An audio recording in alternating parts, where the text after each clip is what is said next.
Porque a tristeza, segundo Deus, produz arrependimento para a salvação, que a ninguém traz pesar. Observe, mas a tristeza do mundo produz a morte.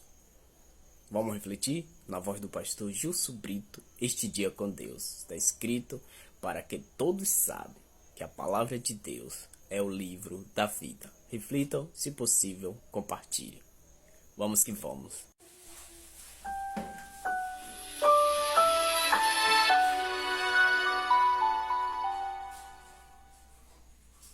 Vamos à Bíblia, é sempre bom estar com você.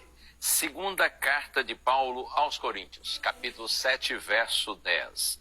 Porque a tristeza, segundo Deus, produz arrependimento para a salvação, que a ninguém traz pesar, mas a tristeza do mundo produz morte. Aqui Paulo, o autor dessa carta aos Coríntios, ele escreveu essa mensagem no seguinte contexto. Veja, a igreja de Corinto precisou ser repreendida severamente por seus erros. Deste modo, o apóstolo escreveu uma carta assim de exortação, de advertência para eles. Através do Espírito Santo, os irmãos em Corinto foram entristecidos com a mensagem de Paulo e assim, por meio dessa tristeza, se arrependeram de seus erros. Essa é a tristeza segundo Deus de que Paulo fala. Compreende? Vou repetir, olha. Porque a tristeza segundo Deus, ou seja, de acordo com Deus ou provocada por Deus, produz arrependimento para a salvação, que a ninguém traz pesar. Esse tipo de tristeza produz arrependimento e salvação e não deixa a pessoa abatida, pelo contrário, deixa a pessoa feliz. No entanto, na sequência, Paulo apresenta um outro tipo de tristeza, que é a tristeza do mundo. E esse tipo produz morte, não é assim que está escrito?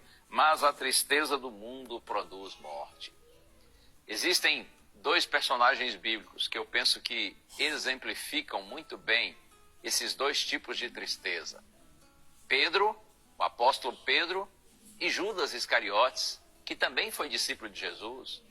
Na ocasião da morte de Cristo, Pedro e Judas se sentiram tristes, mas cada um experimentou um tipo de tristeza diferente.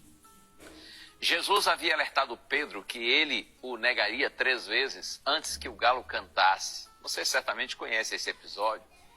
No Evangelho de Lucas, capítulo 22, podemos ler sobre a reação de Pedro ao olhar para Jesus depois de o ter negado por 3 vezes, conforme Cristo havia predito.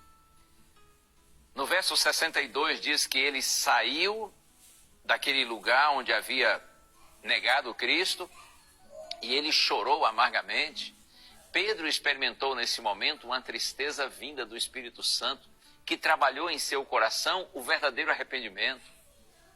Por sua vez, Judas Iscariotes também foi alertado por Jesus sobre sua traição. No entanto, quando se deu conta do grande erro que havia cometido, ao trair o próprio Filho de Deus, ele sentiu uma assustadora tristeza. Ele se entristeceu, mas foi por causa das consequências de sua traição. Ele não buscou uma verdadeira reconciliação com Deus. A tristeza de Judas foi motivada pelo remorso e pela culpa. Por fim, Judas devolveu as moedas pelas quais havia traído Jesus e se enforcou. Veja como essa tristeza do mundo produziu a morte. Jesus hoje nos convida a experimentarmos a tristeza que promove a vida. Que assim como Pedro, nós possamos ficar tristes com os nossos erros, e não só com as consequências dos nossos erros, mas pelos motivos que nos levam ao erro, que nós sintamos tristeza não apenas por vermos nossas mãos sujas, mas por percebermos nosso coração impuro.